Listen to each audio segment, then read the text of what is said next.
Assalamualaikum warahmatullahi wabarakatuh. Sebelumnya saya Farid Agustira dengan NIM 1907 02 004 ingin mengerti UAS Laboratorium Lingkungan. Ada 3 soal yang saya pilih. Yang pertama, penjelasan pengambilan sampel, tentang lokasi pengambilan sampel suatu industri. Pengambilan sampel contohnya itu ada tentang industri, itu harus ada 2. Yang pertama, harus mempertimbangkan lokasi tersebut terlebih dahulu, apakah ada instalasi IPAL ataupun tidak.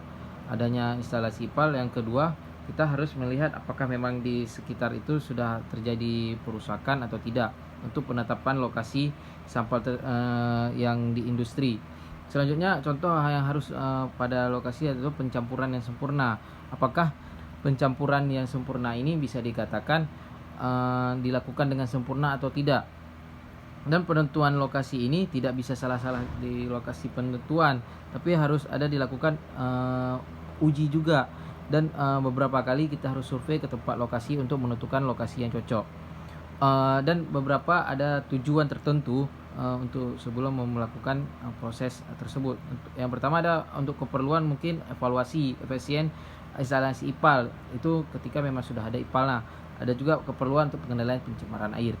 Selanjutnya mungkin saya menjelaskan soal nomor 2. Soal nomor 2, pertanyaannya jelaskan metode sampling air permukaan dan air tanah.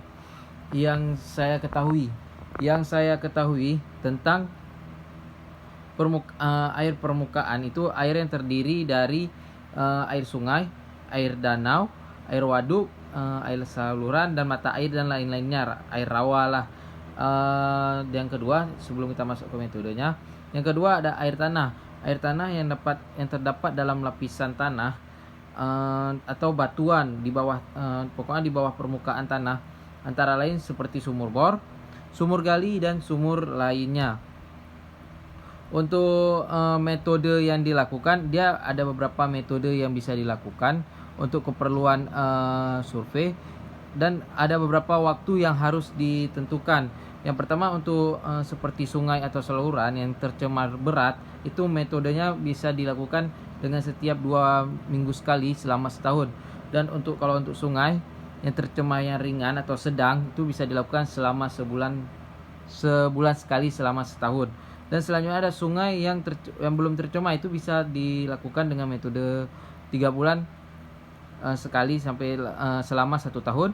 Dan untuk air tanah sendiri itu bisa dilakukan 3 bulan, setiap 3 bulan selama 1 tahun. Nah, untuk metode yang dilakukan kan beda-beda nih. Air permukaan, sumber airnya beda melalui dari atas, dan air tanah dilakukan dengan metode pengambilan sampling dari menggunakan ada sebuah alat atau sampler yang diambil langsung dari bawah tanah. Itu dilakukan selama berapa kali sesuai metode yang dilakukan. Untuk air permukaan seperti itu juga. Di sungai misalkan diambil dari atas bagian dari sungai tersebut.